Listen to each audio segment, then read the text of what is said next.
Ce programme est financé par les amis et partenaires du ministère de Joyce Meyer. Si Dieu n'y est pas, ça ne marchera pas de toute façon. Et s'il y est, ça va marcher. Et personne ne l'arrêtera.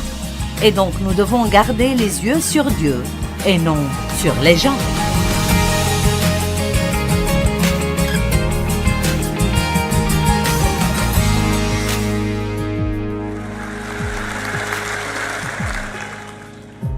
Tout le monde aime ce message. La bataille appartient au Seigneur. Mais je tiens à mentionner tout de suite que ce n'est pas parce que la bataille appartient au Seigneur que vous devez paresser et ne rien faire pendant que Dieu fait absolument tout. Donc vous allez apprendre certaines choses, comme nous lisons cela dans 2 Chroniques. J'ai enseigné cela plusieurs fois. Nous allons parler de 2 Chroniques, chapitre 20, et nous le mettrons sur l'écran où vous pouvez regarder votre Bible et j'aime voir ça. Écoutez, après cela, verset 1, les Moabites et les Ammonites et avec eux des Maonites marchèrent contre Josaphat pour lui faire la guerre. Il y a beaucoup de Hittes dans l'Ancien Testament. Je veux dire que tout le monde était un Hitte. Et je me suis rendu compte que nous avions tous notre propre version des Hittes. La pauvreté Hitte, la maladie Hitte, les gens Hittes, le passé Hitte, les voisins grincheux Hitte, les mauvais patrons Hitte, la confusion Hitte, la solitude Hitte, et je peux continuer encore et encore. Et chaque fois que nous avons un ennemi qui nous fait face, nous ne faisons pas toujours la première chose qu'il faut faire. La première chose que nous devrions faire chaque fois que nous avons un problème ou un ennemi qui se présente contre nous, ce que nous devrions toujours faire est de rechercher Dieu.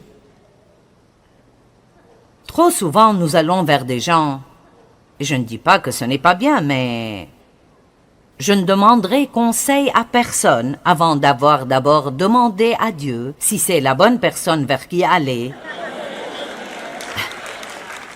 Car honnêtement, vous leur demandez ce que vous devriez faire et ils ne savent même pas ce qu'ils font. Ce serait donc bien plus sage de chercher Dieu. Et peut-être qu'il ne veut pas que vous alliez voir quelqu'un. Vous êtes allé chez trop de gens et il est temps que vous appreniez à entendre Dieu vous-même. Amen. Peut-être que vous n'êtes pas censé appeler quelqu'un pour lui demander une écriture. Peut-être que vous êtes censé creuser un peu et la trouver vous-même. Vous seriez surpris de voir que plus vous travaillez dur, plus vous vous en souvenez. Je me souviens de quand j'avais commencé à enseigner avant d'avoir Internet et tellement d'informations à portée de main. Laissez-moi vous dire quelque chose. Étudier à l'époque était tout un projet. Je veux dire, j'avais ma Bible et toutes ces Bibles d'études et j'avais un dictionnaire biblique et j'avais une bonne concordance. Et je veux dire, ça prenait des heures et des heures et des heures. Mais je ne regrette pas du tout ces jours car cela m'a réellement donné une base solide dans la parole. Et maintenant, c'est pratique de pouvoir, vous savez, ne pas avoir à voir la concordance et trouver les écritures et ensuite les chercher. Maintenant, vous tapez le verset que vous voulez et ça apparaît dans toutes les versions que vous voulez. Mais parfois, c'est plus utile de creuser un peu que de cliquer avec la souris. Amen. Et donc, la première chose à faire est d'aller vers Dieu, quoi que nous confrontions. Josaphat savait cela. Donc, dans 2 Chroniques 20, versets 2 et 3, on vint prévenir Josaphat en ces termes. Une vaste armée est en train de marcher contre toi d'au-delà de la mer morte. Et d'Édom, elle a déjà atteint Hatzatson Tamar, c'est-à-dire En-Gedi. Maintenant, vous devez faire attention à cela parce que l'endroit de la confrontation, le nom de cet endroit est changé à la fin de l'histoire. Et ce que cela signifie maintenant n'est pas très agréable. Mais parfois, votre lieu de bataille devient votre lieu de bénédiction. Allez. Parfois, l'endroit où vous devez affronter votre ennemi devient le plus grand lieu de bénédiction de votre vie. Combien d'entre vous ont plus appris à travers les moments difficiles qu'à n'importe quel autre moment? Ok. C'est difficile de remercier Dieu pour eux quand nous passons à travers. Nous vivons la vie en avant, mais nous la comprenons généralement en arrière. Et alors, il est écrit au verset 3, « Josaphat prit peur. » Vous voyez, il était comme tout le monde. Quand nous recevons de mauvaises nouvelles et l'ennemi se présente devant nous, la première chose qui vient dans notre cœur est la peur. Tous ces mauvais rapports sur ce qui va se passer. Mais regardez ce qu'il a fait. Et il a pris une décision. Il décida avec détermination. Dites, il était déterminé. Il se disposa. J'aime disséquer cela lentement et l'examiner parce qu'il savait que rechercher Dieu dans cette situation n'était pas simplement quelque chose qu'il pourrait faire s'il le voulait. Il savait que c'était vital pour lui d'entendre Dieu s'il voulait vaincre ses ennemis. Il se disposa à chercher l'Éternel et il publia un jeûne pour tout Juda. Alors, ces gens étaient sérieux. Maintenant, ils voulaient que Dieu leur parle. Demain, je vais parler de la direction divine et de comment entendre Dieu. Je vais juste dire quelques trucs ce soir à ce propos. Parfois, lorsque vous avez besoin de faire quelque chose ou vous sentez un appel de Dieu, il peut vous donner un don de foi. Et le don de foi est une foi qui dépasse la foi ordinaire et qui vous permet de faire quelque chose ou bien de marcher dans quelque chose qui devrait vous faire peur.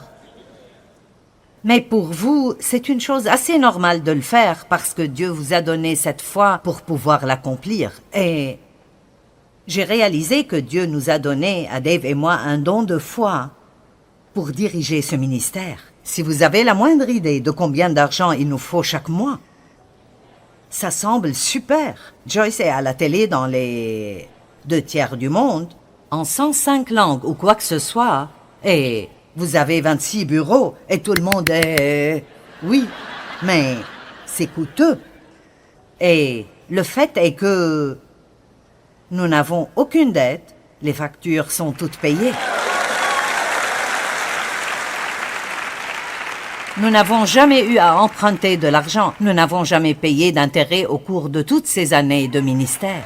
Et j'ai appris à faire confiance à Dieu pour de l'argent. Il y a très longtemps, quand je faisais littéralement confiance à Dieu, concernant mes sous-vêtements, mes poils et mes tabliers. Et donc, je ne comprenais pas ce qui arrivait dans ma vie. Je ne le comprenais pas du tout. Mais je le comprends maintenant et nous ne nous inquiétons de rien. En 2008, alors que le marché boursier était en déclin financier, beaucoup de gens ont réduit leurs dons. Et mon fils aîné, David, s'est un peu inquiété pour l'émission. Et il a dit, « Eh bien, n'es-tu pas inquiète? Ne t'inquiètes-tu pas pour ça ?» Et j'ai dit, « Non, si Dieu veut que je continue à faire cela, alors il va payer pour cela. Et si c'est fini, alors je pourrai aussi bien arrêter, parce que ça ne marchera pas sans lui de toute façon. » Vous voyez? Maintenant, j'en suis sûre, si nous avions eu un crash, je n'aurais peut-être pas pris cela aussi bien, mais c'est la vérité. Si Dieu n'y est pas, ça ne marchera pas de toute façon. Et s'il y est, ça va marcher, et personne ne l'arrêtera. Et donc, nous devons garder les yeux sur Dieu, et non sur les gens. Donc, parfois Dieu vous donnera un don de foi pour faire quelque chose, et les gens autour de vous ne le comprendront pas. C'est pourquoi ils vous regardent comme si vous étiez complètement timbré. Et ils vous disent, tu ne peux pas faire ça, tu ne devrais pas faire ça, et vous devez croire Dieu. Amen? La paix viendra sur ce qu'il faut faire ou ne pas faire. Parfois, il y aura un rendez-vous arrangé par Dieu avec quelqu'un qui peut fournir ce dont vous avez besoin en ce moment. Avez-vous eu l'une de ces expériences où vous avez rencontré la bonne personne et cela vous a semblé étrange que vous l'ayez rencontrée à ce moment-là et elle avait la capacité de faire exactement ce dont Vous aviez besoin? Allez! Cela s'appelle la providence de Dieu dans nos vies. Et puis, parfois, Dieu vous claque une porte au visage. Peu importe combien vous poussez, vous ne pouvez pas l'ouvrir et vous n'aurez aucune aide. Cette porte ne s'ouvrira pas parce que ce n'est pas ce que Dieu veut que vous fassiez. Parfois, les circonstances deviennent telles que vous n'avez pas le choix. C'est la seule option présente, et ou vous le faites, ou vous ne faites rien. Lorsque Dieu m'a appelé à enseigner, j'ai eu l'impression qu'il m'avait appelé à proclamer parole à tous les hommes. Je n'ai donc jamais eu le sentiment d'avoir un ministère pour femmes ou d'être supposé enseigner les femmes.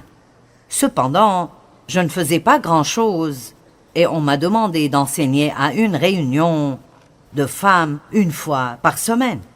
Eh bien, je ne voulais pas vraiment faire ça parce que je ne pensais pas que c'était vraiment ce que Dieu m'avait appelé à faire. Mais ensuite, j'ai réalisé que je n'avais rien d'autre à faire. Donc, si c'est la seule porte qui était ouverte, donc c'était la porte par laquelle je devais entrer parce que je suis devenu pasteur associé dans mon église et j'ai enseigné l'école biblique et c'est de là que mon ministère a été lancé. Et donc parfois vos circonstances feront que c'est la seule chose que vous pouvez faire. Alors allez-y. C'est tout ce que je vais dire à propos d'entendre Dieu ce soir. Si vous voulez en savoir plus, revenez donc demain. D'accord, maintenant. Les choses que nous voyons Josaphat faire, elles sont tellement intéressantes. Comment il a fait pour rechercher l'aide de Dieu.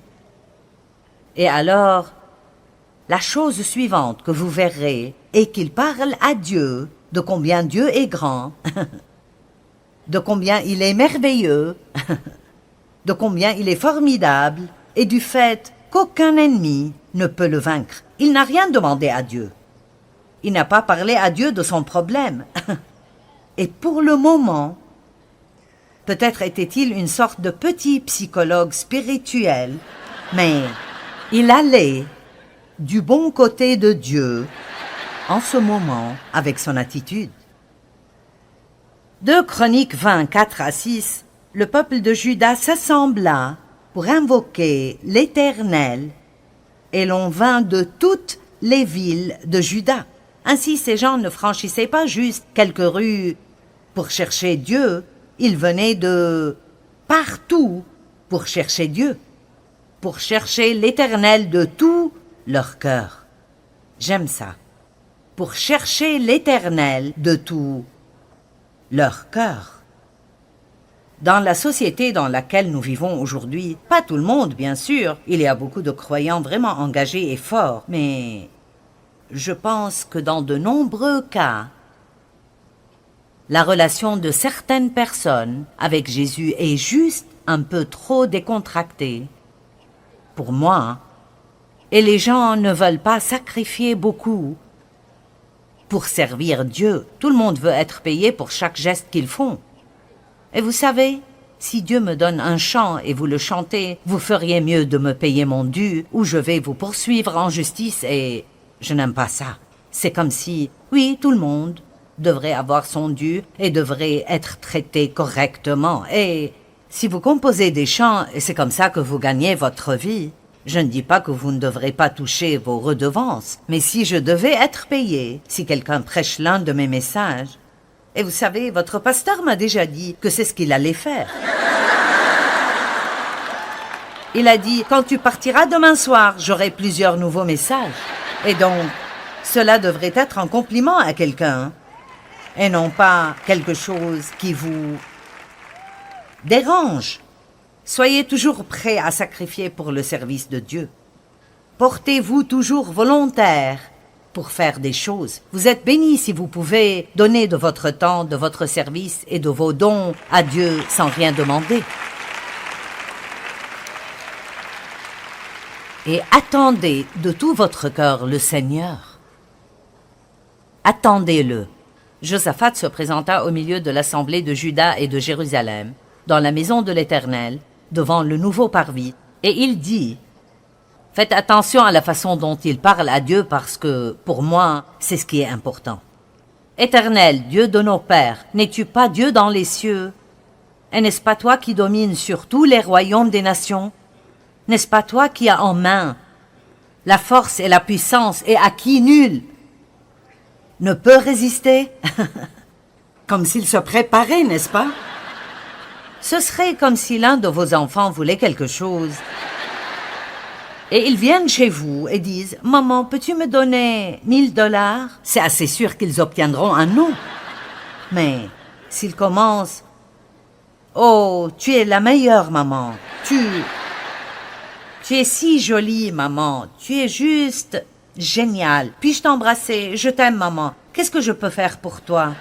Je peux t'aider avec quelque chose dans la maison. Il n'y a personne comme toi. » Et s'ils sont intelligents, ils disparaîtront pendant 30 minutes et reviendront en disant « Au fait, maman, pourrais-tu me prêter 1000 $? Eh bien, probablement que je les leur donnerai. » Vous savez de quoi je parle. Je connais quelques personnes. Elles étaient intéressées par Dieu et non pas par ce que Dieu pouvait faire pour eux. Je vais le répéter. Ils étaient intéressés par Dieu. Ils n'étaient pas seulement intéressés par ce qu'il pouvait faire pour eux. Maintenant,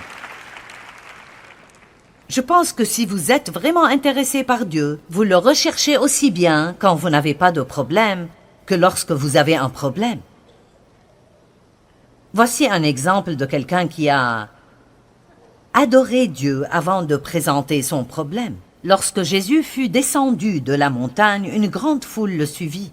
Et voici un lépreux s'étant approché, se prosterna devant lui et dit « Seigneur, si tu le veux, tu peux me rendre pur. » Mais il s'est prosterné, donc à vénérer et adorer avant de demander quoi que ce soit. Ça ne nous fera aucun mal si 3 ou 4 fois par jour, nous arrêtions ce que nous faisons ou que nous en soyons. Seigneur, je t'aime. J'ai besoin de toi. Merci d'être avec moi aujourd'hui.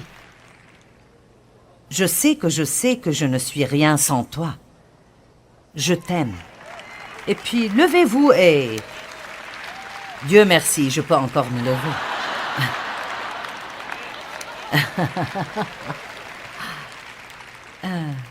Dernièrement, j'ai eu 2 nouvelles hanches. Oh, je suis donc la femme bionique maintenant.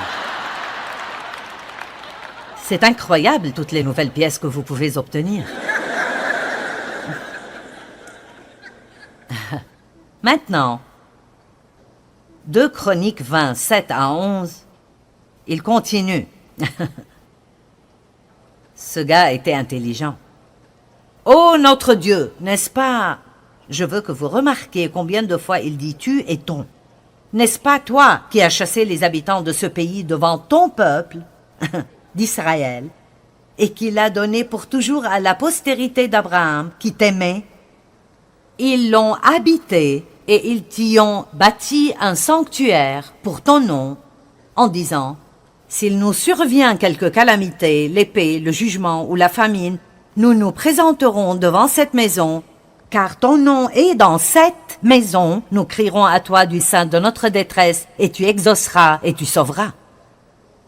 Donc il a déjà dit, mon Dieu, tu es merveilleux. Nous t'appartenons, nous sommes ton peuple, c'est ta terre. Nous sommes ta possession, c'est ton sanctuaire. Maintenant, il est enfin prêt à dire à Dieu qu'il a un problème. Mais regardez tout ce qu'il a fait tout d'abord avant de le faire. Je me demande combien de personnes qui sont ici ou qui nous regardent à la télé abordent Dieu de cette manière quand elles ont un problème ou si nous disons « Mon Dieu, tu dois m'aider avec ça. J'ai besoin d'aide, mon Dieu. Je ne peux plus supporter ça. » Vous savez, nous pourrions au moins commencer par « Merci, mon Dieu, pour toutes tes bénédictions, mais j'ai un problème et j'ai besoin de ton aide. » Et chaque fois que j'enseigne cela, cela me convainc.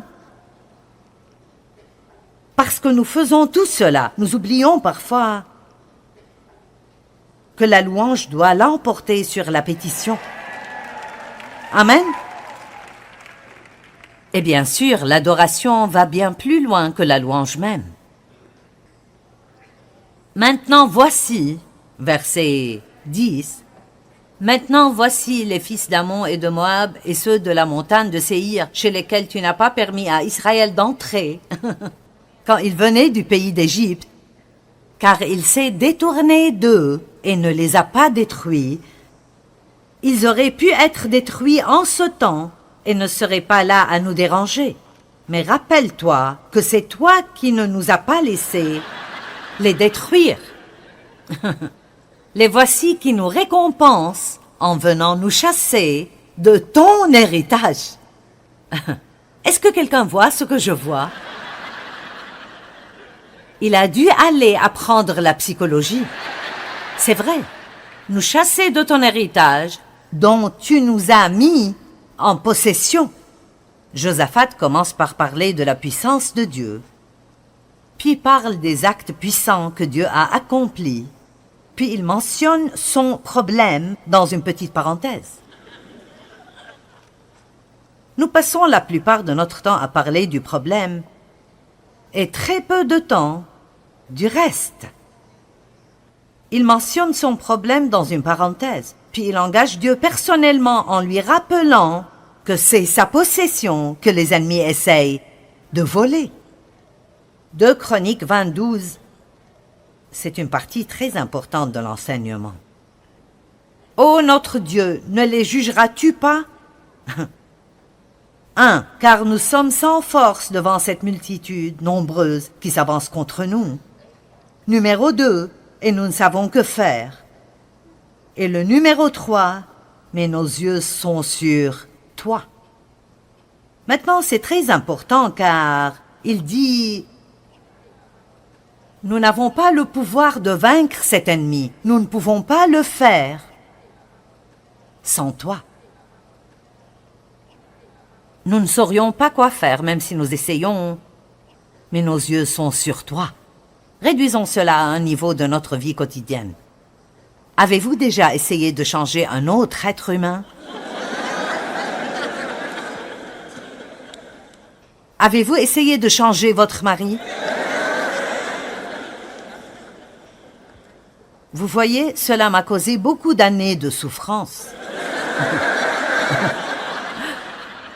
Avant de pouvoir dire « Mon Dieu, je n'ai aucun pouvoir pour changer quoi que ce soit et je ne saurais pas quoi faire, même si je le faisais parce que j'ai tout essayé. Mais enfin, mon Dieu, j'ai les yeux sur toi. » Allez, parfois il nous faut un certain temps pour enfin avoir nos yeux sur Dieu et réaliser que nous n'avons pas ce qu'il faut pour faire ce qui doit être fait. Amen. Il y a une grande promesse dans la Bible que si nous recherchons le royaume de Dieu par-dessus tout et sa justice, il nous donnera tout ce dont nous avons besoin dans chaque domaine de notre vie. Quel que soit le combat auquel vous faites face, Dieu vous aidera à y faire face. En fait, vous avez déjà gagné. Vous avez juste besoin de rester ferme et d'appliquer la victoire que Jésus nous a donnée quand il est mort sur la croix. Attendez-vous à ce que de bonnes choses se produisent dans votre vie.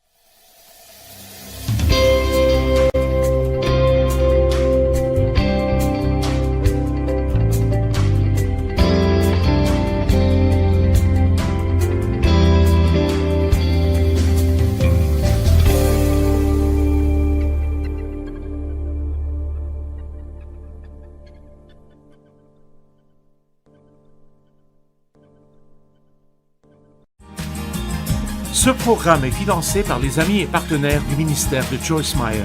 Si Dieu n'y est pas, ça ne marchera pas de toute façon. Et s'il y est, ça va marcher. Et personne ne l'arrêtera. Et donc nous devons garder les yeux sur Dieu et non sur les gens.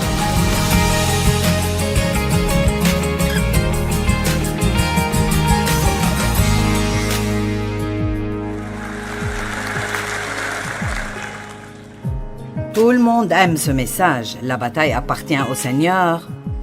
Mais je tiens à mentionner tout de suite que ce n'est pas parce que la bataille appartient au Seigneur que vous devez paresser et ne rien faire pendant que Dieu fait absolument tout.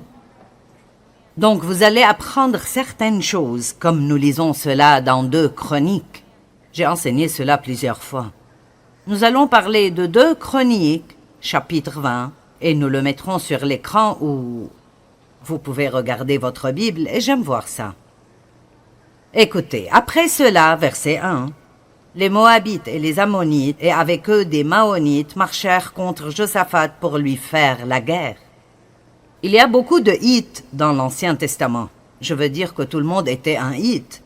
Et je me suis rendu compte que nous avions tous notre propre version des Hittes. La pauvreté Hitte, la maladie Hitte, les gens Hittes, le passé Hitte, les voisins grincheux Hittes, les mauvais patrons Hittes, la confusion Hitte, la solitude Hitte. Et je peux continuer encore et encore. Et chaque fois que nous avons un ennemi qui nous fait face, nous ne faisons pas toujours la première chose qu'il faut faire. La première chose que nous devrions faire chaque fois que nous avons un problème ou un ennemi qui se présente contre nous, ce que nous devrions toujours faire est de rechercher Dieu. Trop souvent, nous allons vers des gens, et je ne dis pas que ce n'est pas bien, mais je ne demanderai conseil à personne avant d'avoir d'abord demandé à Dieu si c'est la bonne personne vers qui aller. Car honnêtement, vous leur demandez ce que vous devriez faire et ils ne savent même pas ce qu'ils font. Ce serait donc bien plus sage de chercher Dieu. Et peut-être qu'il ne veut pas que vous alliez voir quelqu'un. Vous êtes allé chez trop de gens et il est temps que vous appreniez à entendre Dieu vous-même. Amen. Peut-être que vous n'êtes pas censé appeler quelqu'un pour lui demander une écriture. Peut-être que vous êtes censé creuser un peu et la trouver vous-même. Vous seriez surpris de voir que plus vous travaillez dur, plus vous vous en souvenez. Je me souviens de quand j'avais commencé à enseigner avant d'avoir Internet et tellement d'informations à portée de main.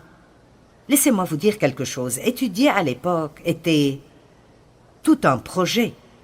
Je veux dire, j'avais ma Bible et toutes ces Bibles d'études, et j'avais un dictionnaire biblique, et j'avais une bonne concordance, et je veux dire, ça prenait des heures et des heures et des heures. Mais je ne regrette pas du tout ces jours, car cela m'a réellement donné une base solide dans la parole, et maintenant, c'est pratique de pouvoir, vous savez, ne pas avoir à voir la concordance et trouver les écritures et ensuite les chercher. Maintenant, vous tapez le verset que vous voulez et ça apparaît dans toutes les versions que vous voulez. Mais parfois, c'est plus utile de creuser un peu que de cliquer avec la souris. Amen.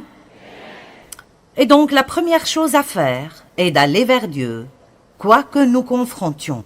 Josaphat savait cela.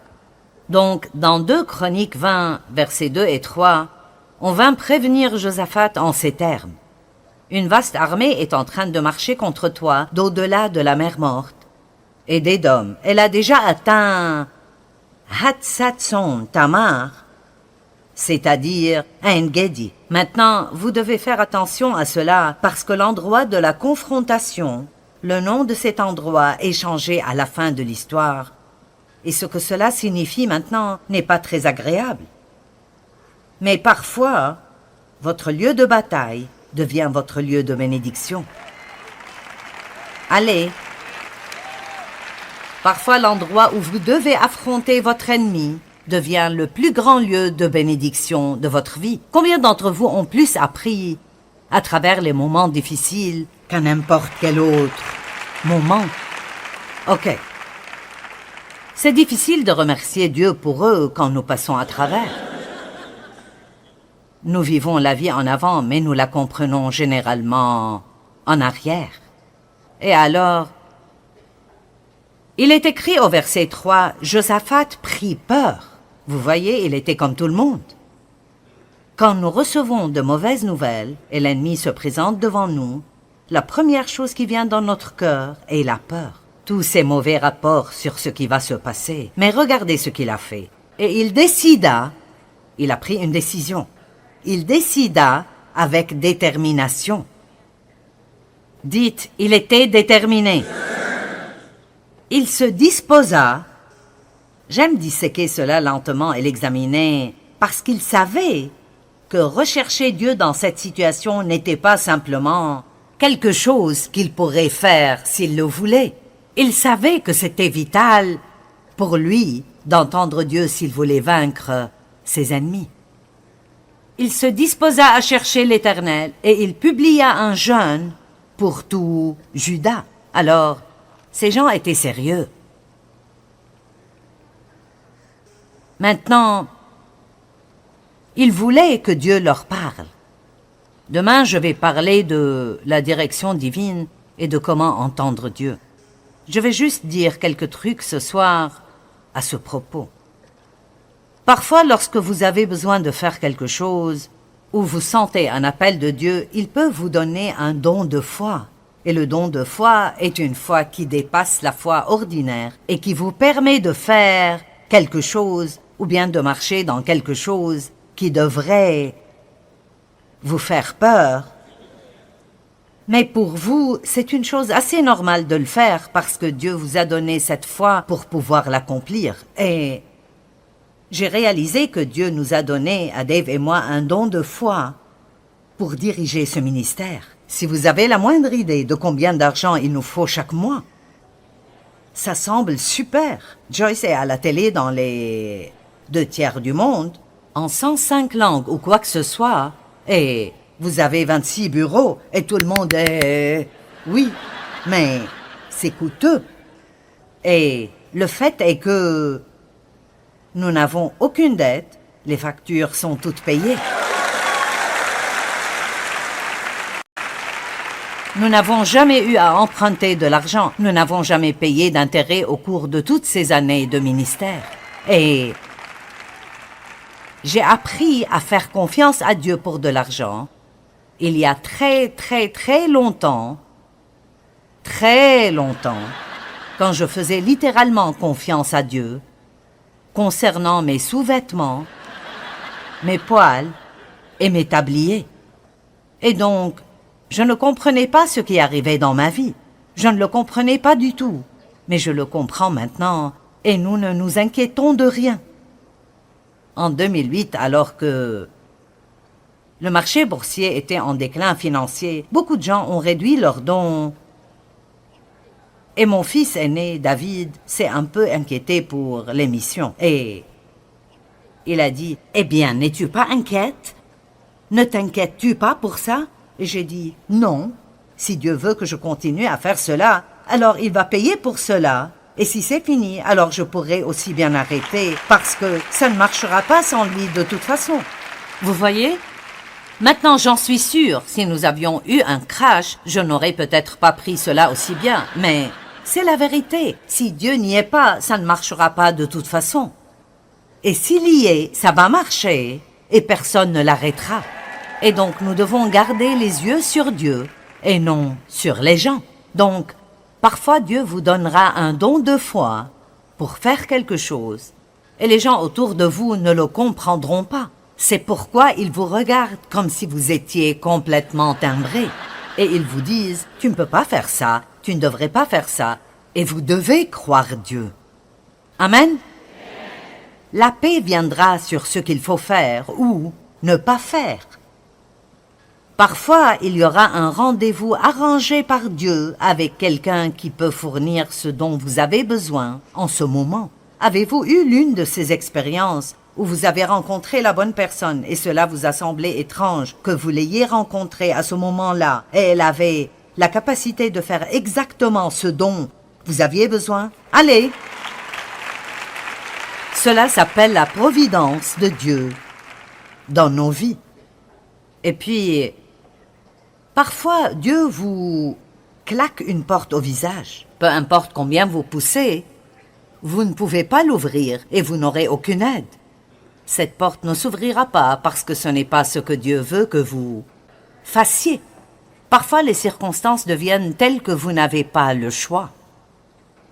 C'est la seule option présente, et ou vous le faites, ou vous ne faites rien. Lorsque Dieu m'a appelé à enseigner, j'ai eu l'impression qu'il m'avait appelé à proclamer parole à tous les hommes. Je n'ai donc jamais eu le sentiment d'avoir un ministère pour femmes ou d'être supposé enseigner les femmes. Cependant, je ne faisais pas grand-chose et on m'a demandé d'enseigner à une réunion de femmes une fois par semaine. Eh bien, je ne voulais pas vraiment faire ça parce que je ne pensais pas que c'était vraiment ce que Dieu m'avait appelé à faire. Mais ensuite, j'ai réalisé que je n'avais rien d'autre à faire. Donc, si c'est la seule porte qui était ouverte, donc c'était la porte par laquelle je devais entrer parce que je suis devenu pasteur associé dans mon église et j'ai enseigné l'école biblique et c'est de là que mon ministère a été lancé. Et donc parfois vos circonstances feront que c'est la seule chose que vous pouvez faire. Alors allez-y. C'est tout ce que je vais dire à propos d'entendre Dieu ce soir. Si vous voulez en savoir plus, revenez donc demain. D'accord, maintenant. Les choses que nous voyons Josaphat faire, elles sont tellement intéressantes. Comment il a fait pour rechercher l'aide de Dieu. Et alors, la chose suivante que vous verrez est qu'il parle à Dieu de combien Dieu est grand, de combien il est merveilleux, de combien il est formidable et du fait qu'aucun ennemi ne peut le vaincre. Il n'a rien demandé à Dieu. Il n'a pas parlé à Dieu de son problème. Et pour le moment, peut-être était-il une sorte de petit psychologue spirituel, mais il allait du bon côté de Dieu en ce moment avec son attitude. 2 Chroniques 20, 4 à 6, le peuple de Juda s'assembla pour invoquer l'Éternel et l'on vint de toutes les villes de Juda. Ainsi, ces gens ne franchissaient pas juste quelques rues pour chercher Dieu, ils venaient de partout pour chercher Dieu, pour chercher l'Éternel de tout leur cœur. J'aime ça. Pour chercher l'Éternel de tout leur cœur. Dans la société dans laquelle nous vivons aujourd'hui, pas tout le monde, bien sûr, il y a beaucoup de croyants vraiment engagés et forts, mais je pense que dans de nombreux cas, la relation de certaines personnes avec Jésus est juste un peu trop décontractée. Pour moi, et les gens ne veulent pas sacrifier beaucoup pour servir Dieu. Tout le monde veut être payé pour chaque geste qu'ils font. Et vous savez, si Dieu me donne un chant et vous le chantez, vous feriez mieux de me payer mon dû ou je vais vous poursuivre en justice et je n'aime pas ça.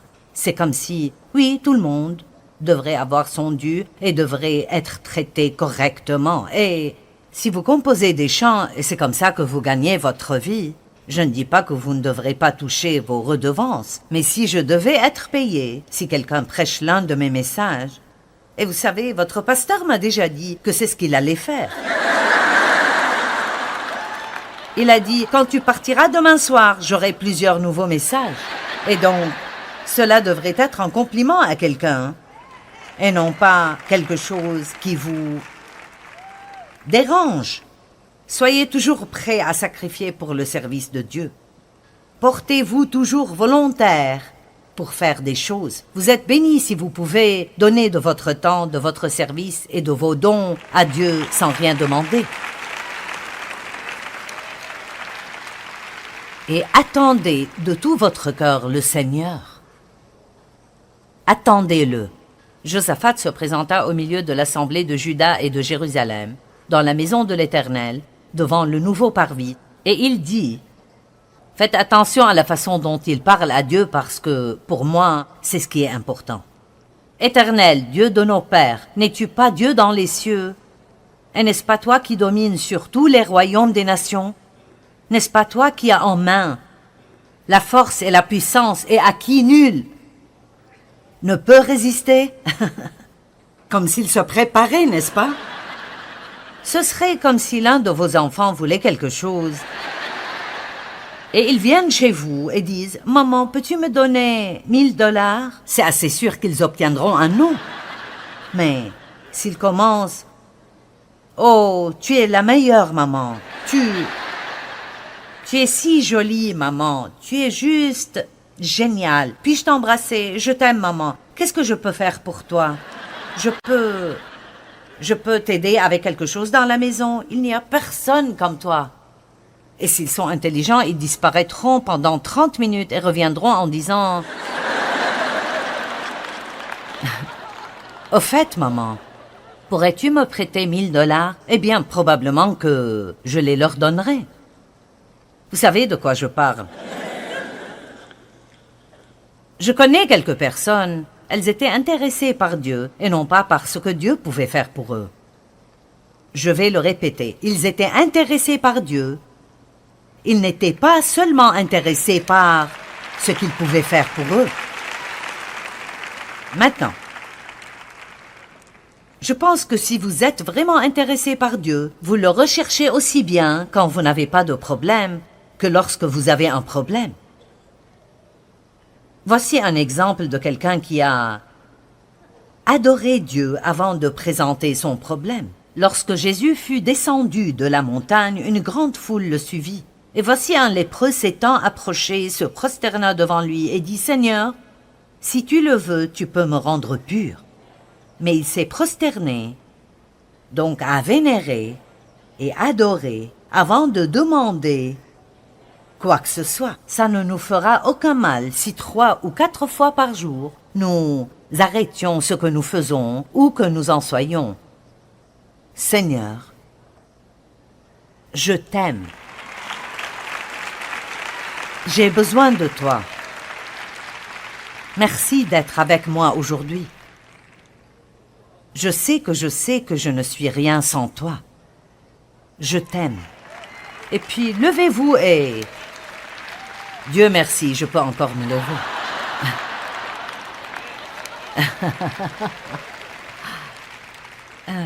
Et dernièrement, j'ai eu 2 nouvelles hanches. Oh, je suis donc la femme bionique maintenant. C'est incroyable toutes les nouvelles pièces que vous pouvez obtenir. Maintenant, 2 Chroniques 20, 7 à 11, il continue. Ce gars était intelligent. « Oh, notre Dieu, n'est-ce pas? Je veux que vous remarquiez combien de fois il dit « tu » et « ton ». N'est-ce pas toi qui as chassé les habitants de ce pays devant ton peuple d'Israël, et qui l'a donné pour toujours à la postérité d'Abraham, qui t'aimait? Ils l'ont habité, et ils t'y ont bâti un sanctuaire pour ton nom, en disant, « S'il nous survient quelque calamité, l'épée, le jugement ou la famine, nous nous présenterons devant cette maison, car ton nom est dans cette maison, nous crierons à toi du sein de notre détresse, et tu exauceras et tu sauveras. » Donc il a déjà dit, « Mon Dieu, tu es merveilleux. Nous t'appartenons, nous sommes ton peuple, c'est ta terre. Nous sommes ta possession, c'est ton sanctuaire. » Maintenant, il est enfin prêt à dire à Dieu qu'il a un problème. Mais regardez tout ce qu'il a fait tout d'abord avant de le faire. Je me demande combien de personnes qui sont ici ou qui nous regardent à la télé abordent Dieu de cette manière quand elles ont un problème ou si nous disons « Mon Dieu, tu dois m'aider avec ça. J'ai besoin d'aide, mon Dieu. Je ne peux plus supporter ça. » Vous savez, nous pourrions au moins commencer par « Merci, mon Dieu, pour toutes tes bénédictions, mais j'ai un problème et j'ai besoin de ton aide. » Et chaque fois que j'enseigne cela, cela me convainc. Parce que nous faisons tout cela, nous oublions parfois que la louange doit l'emporter sur la pétition. Amen. Et bien sûr, l'adoration va bien plus loin que la louange même. Maintenant voici, verset 10, « Maintenant voici les fils d'Ammon et de Moab et ceux de la montagne de Séhir, chez lesquels tu n'as pas permis à Israël d'entrer, quand il venait du pays d'Égypte, car il s'est détourné d'eux et ne les a pas détruits, ils auraient pu être détruits en ce temps et ne seraient pas là à nous déranger. Mais rappelle-toi que c'est toi qui ne nous as pas laissés les détruire. Les voici qui nous récompensent en venant nous chasser de ton héritage. Est-ce que quelqu'un voit ce que je vois? Il a dû aller apprendre la psychologie. C'est vrai, nous chasser de ton héritage dont tu nous as mis en possession. Josaphat commence par parler de la puissance de Dieu, puis parle des actes puissants que Dieu a accomplis, puis il mentionne son problème dans une petite parenthèse. Nous passons la plupart de notre temps à parler du problème et très peu de temps du reste. Il mentionne son problème dans une parenthèse, puis il engage Dieu personnellement en lui rappelant que c'est sa possession que les ennemis essayent de voler. 2 Chroniques 20:12, c'est une partie très importante de l'enseignement. « Ô notre Dieu, ne les jugeras-tu pas ?» 1. Car nous sommes sans force devant cette multitude nombreuse qui s'avance contre nous. Numéro 2, et nous ne savons que faire. Et le numéro 3, mais nos yeux sont sur toi. Maintenant, c'est très important car il dit « Nous n'avons pas le pouvoir de vaincre cet ennemi. Nous ne pouvons pas le faire sans toi. » Nous ne saurions pas quoi faire, même si nous essayons, mais nos yeux sont sur toi. Réduisons cela à un niveau de notre vie quotidienne. Avez-vous déjà essayé de changer un autre être humain? Avez-vous essayé de changer votre mari? Vous voyez, cela m'a causé beaucoup d'années de souffrance. Avant de pouvoir dire « Mon Dieu, je n'ai aucun pouvoir pour changer quoi que ce soit et je ne saurais pas quoi faire, même si je le faisais parce que j'ai tout essayé.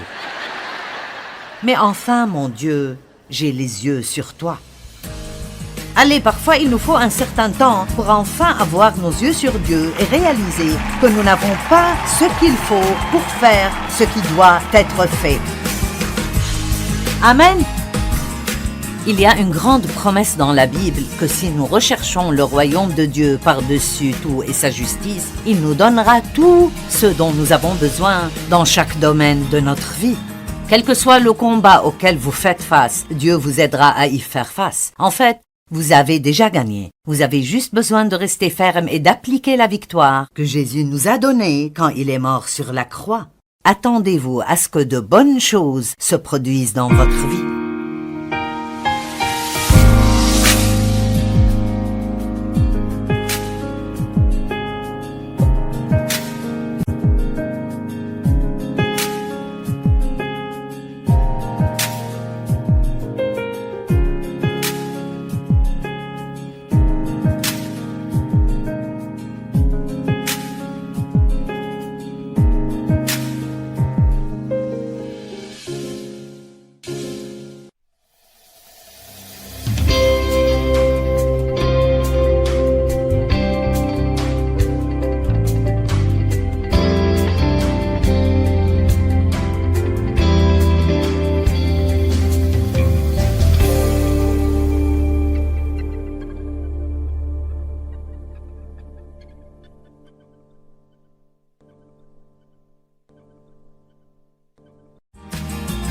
Ce programme est financé par les amis et partenaires du ministère de Joyce Meyer.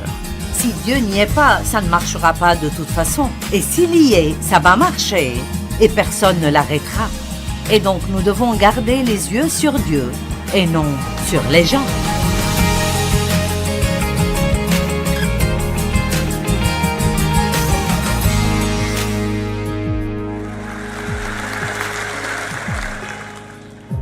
Tout le monde aime ce message. La bataille appartient au Seigneur. Mais je tiens à mentionner tout de suite que ce n'est pas parce que la bataille appartient au Seigneur que vous devez paresser et ne rien faire, pendant que Dieu fait absolument tout. Donc vous allez apprendre certaines choses, comme nous lisons cela dans 2 Chroniques. J'ai enseigné cela plusieurs fois. Nous allons parler de 2 Chroniques, chapitre 20, et nous le mettrons sur l'écran où vous pouvez regarder votre Bible, et j'aime voir ça. Écoutez, après cela, verset 1, les Moabites et les Ammonites, et avec eux des Maonites, marchèrent contre Josaphat pour lui faire la guerre. Il y a beaucoup de Hittes dans l'Ancien Testament. Je veux dire que tout le monde était un Hitte. Et je me suis rendu compte que nous avions tous notre propre version des Hittes. La pauvreté Hitte, la maladie Hitte, les gens Hittes, le passé Hitte, les voisins grincheux Hittes, les mauvais patrons Hittes, la confusion Hitte, la solitude Hitte. Et je peux continuer encore et encore. Et chaque fois que nous avons un ennemi qui nous fait face, nous ne faisons pas toujours la première chose qu'il faut faire. La première chose que nous devrions faire chaque fois que nous avons un problème ou un ennemi qui se présente contre nous, ce que nous devrions toujours faire est de rechercher Dieu. Trop souvent, nous allons vers des gens, et je ne dis pas que ce n'est pas bien, mais je ne demanderai conseil à personne avant d'avoir d'abord demandé à Dieu si c'est la bonne personne vers qui aller. Car honnêtement, vous leur demandez ce que vous devriez faire et ils ne savent même pas ce qu'ils font. Ce serait donc bien plus sage de chercher Dieu. Et peut-être qu'il ne veut pas que vous alliez voir quelqu'un. Vous êtes allé chez trop de gens et il est temps que vous appreniez à entendre Dieu vous-même. Amen. Peut-être que vous n'êtes pas censé appeler quelqu'un pour lui demander une écriture. Peut-être que vous êtes censé creuser un peu et la trouver vous-même. Vous seriez surpris de voir que plus vous travaillez dur, plus vous vous en souvenez. Je me souviens de quand j'avais commencé à enseigner avant d'avoir Internet et tellement d'informations à portée de main. Laissez-moi vous dire quelque chose. Étudier à l'époque était tout un projet. Je veux dire, j'avais ma Bible et toutes ces Bibles d'études, et j'avais un dictionnaire biblique, et j'avais une bonne concordance. Et je veux dire, ça prenait des heures et des heures et des heures. Mais je ne regrette pas du tout ces jours, car cela m'a réellement donné une base solide dans la parole. Et maintenant, c'est pratique de pouvoir, vous savez, ne pas avoir à voir la concordance et trouver les Écritures et ensuite les chercher. Maintenant, vous tapez le verset que vous voulez et ça apparaît dans toutes les versions que vous voulez. Mais parfois, c'est plus utile de creuser un peu que de cliquer avec la souris. Amen. Et donc, la première chose à faire est d'aller vers Dieu, quoi que nous confrontions. Josaphat savait cela. Donc, dans 2 Chroniques 20, versets 2 et 3, on vint prévenir Josaphat en ces termes. Une vaste armée est en train de marcher contre toi d'au-delà de la mer Morte et d'Édom. Elle a déjà atteint Hatzatson Tamar, c'est-à-dire En-Gedi. Maintenant, vous devez faire attention à cela parce que l'endroit de la confrontation, le nom de cet endroit est changé à la fin de l'histoire. Et ce que cela signifie maintenant n'est pas très agréable. Mais parfois, votre lieu de bataille devient votre lieu de bénédiction. Allez. Parfois, l'endroit où vous devez affronter votre ennemi devient le plus grand lieu de bénédiction de votre vie. Combien d'entre vous ont plus appris à travers les moments difficiles qu'à n'importe quel autre moment? Ok. C'est difficile de remercier Dieu pour eux quand nous passons à travers. Nous vivons la vie en avant, mais nous la comprenons généralement en arrière. Et alors, il est écrit au verset 3, « Josaphat prit peur ». Vous voyez, il était comme tout le monde. Quand nous recevons de mauvaises nouvelles et l'ennemi se présente devant nous, la première chose qui vient dans notre cœur est la peur. Tous ces mauvais rapports sur ce qui va se passer. Mais regardez ce qu'il a fait. Et il a pris une décision. Il décida avec détermination. Dites, il était déterminé. Il se disposa. J'aime disséquer cela lentement et l'examiner parce qu'il savait que rechercher Dieu dans cette situation n'était pas simplement quelque chose qu'il pourrait faire s'il le voulait. Il savait que c'était vital pour lui d'entendre Dieu s'il voulait vaincre ses ennemis. Il se disposa à chercher l'Éternel et il publia un jeûne pour tout Juda. Alors, ces gens étaient sérieux. Maintenant, ils voulaient que Dieu leur parle. Demain, je vais parler de la direction divine et de comment entendre Dieu. Je vais juste dire quelques trucs ce soir à ce propos. Parfois, lorsque vous avez besoin de faire quelque chose, ou vous sentez un appel de Dieu, il peut vous donner un don de foi. Et le don de foi est une foi qui dépasse la foi ordinaire et qui vous permet de faire quelque chose ou bien de marcher dans quelque chose qui devrait vous faire peur. Mais pour vous, c'est une chose assez normale de le faire parce que Dieu vous a donné cette foi pour pouvoir l'accomplir. Et j'ai réalisé que Dieu nous a donné, à Dave et moi, un don de foi pour diriger ce ministère. Si vous avez la moindre idée de combien d'argent il nous faut chaque mois, ça semble super. Joyce est à la télé dans les 2/3 du monde, en 105 langues ou quoi que ce soit, et vous avez 26 bureaux et tout le monde est... Oui, mais c'est coûteux.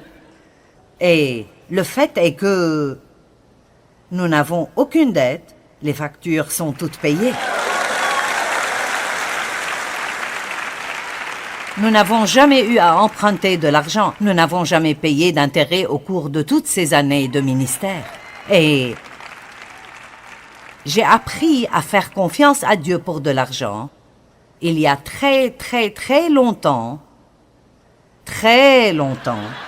quand je faisais littéralement confiance à Dieu concernant mes sous-vêtements, mes poils et mes tabliers. Et donc, je ne comprenais pas ce qui arrivait dans ma vie. Je ne le comprenais pas du tout. Mais je le comprends maintenant et nous ne nous inquiétons de rien. En 2008, alors que le marché boursier était en déclin financier, beaucoup de gens ont réduit leurs dons. Et mon fils aîné, David, s'est un peu inquiété pour l'émission. Et il a dit, « Eh bien, n'es-tu pas inquiète? Ne t'inquiètes-tu pas pour ça ?» Et j'ai dit, « Non, si Dieu veut que je continue à faire cela, alors il va payer pour cela. Et si c'est fini, alors je pourrai aussi bien arrêter, parce que ça ne marchera pas sans lui de toute façon. » Vous voyez? Maintenant, j'en suis sûre, si nous avions eu un crash, je n'aurais peut-être pas pris cela aussi bien, mais c'est la vérité. Si Dieu n'y est pas, ça ne marchera pas de toute façon. Et s'il y est, ça va marcher, et personne ne l'arrêtera. Et donc, nous devons garder les yeux sur Dieu, et non sur les gens. Donc, parfois Dieu vous donnera un don de foi pour faire quelque chose, et les gens autour de vous ne le comprendront pas. C'est pourquoi ils vous regardent comme si vous étiez complètement timbré. Et ils vous disent, tu ne peux pas faire ça, tu ne devrais pas faire ça, et vous devez croire Dieu. Amen?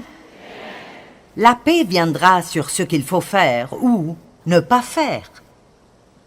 Parfois, il y aura un rendez-vous arrangé par Dieu avec quelqu'un qui peut fournir ce dont vous avez besoin en ce moment. Avez-vous eu l'une de ces expériences où vous avez rencontré la bonne personne et cela vous a semblé étrange que vous l'ayez rencontrée à ce moment-là et elle avait la capacité de faire exactement ce dont vous aviez besoin? Allez! Cela s'appelle la providence de Dieu dans nos vies. Et puis, parfois, Dieu vous claque une porte au visage. Peu importe combien vous poussez, vous ne pouvez pas l'ouvrir et vous n'aurez aucune aide. Cette porte ne s'ouvrira pas parce que ce n'est pas ce que Dieu veut que vous fassiez. Parfois, les circonstances deviennent telles que vous n'avez pas le choix. C'est la seule option présente et ou vous le faites ou vous ne faites rien. Lorsque Dieu m'a appelé à enseigner, j'ai eu l'impression qu'il m'avait appelé à proclamer parole à tous les hommes. Je n'ai donc jamais eu le sentiment d'avoir un ministère pour femmes.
so high I'm hypnotized.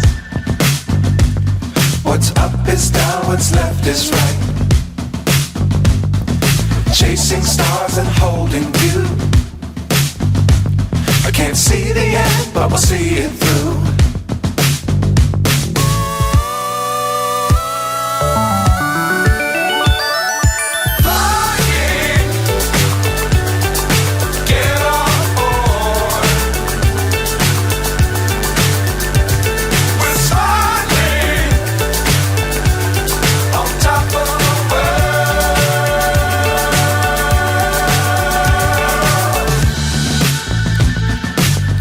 Times don't fly too high.